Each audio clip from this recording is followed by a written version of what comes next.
আরে সামা কিতনা আদমি থা। এই যে আপনি যে মেটো ভাষায় কথা বলেন এটা খুবই কিন্তু কিন্তু একটা বলে তো এই যে পাচন বা গুড় বাতাসা চড়াম চড়াম যেগুলো বললেন শুনতে ভালো লাগে, কিন্তু এগুলো নিয়ে এত বিতর্ক হয় কেন? দেখুন, বিতর্ক হয় কেন? কথার ভেতরে তো বিতর্ক।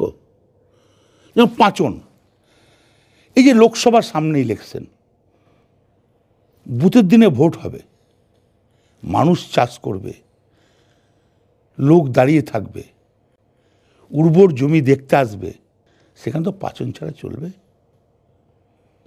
আপনাকে মনে হচ্ছে যে এখন বাংলা সিনেমার খরা কাটাতে আপনাকে স্ক্রিপ্ট রাইটার হিসেবে হয়তো দরকার হতে পারে। আপনি বেশি হিন্দি অ্যাকশন মুভি দেখতে ভালোবাসেন, বাংলা সিনেমা একটা প্যান প্যানে মনে হয়? একবারে প্যান প্যানে, ওইখান থেকে তো অরিজিনাল ঘটনা বেরিয়ে আসে। হিন্দির অ্যাকশন মুভি মারপিট, ওই যে ডায়লগ, হ্যাঁ ওই ডায়লগ থেকে তো অরিজিনাল কথা বেরিয়ে আসবে। দেখবেন যারা হিন্দি বইটা একটু ফলো করবেন, যারা ডায়লগ, যারা ভিলেন আছে, ভিলেনের কায়দায় গেলে কিছু পলিটিশিয়ানও বড় হয়ে যাবে। একটা ডায়লগ বলুন, ওটা দিয়ে শেষ করবো আমরা। যেমন ধরুন, আমি শোলের ডায়লগ, আরে সামা কিতনা আদমি থা, দু আর তু পাঁচ হ্যাঁ।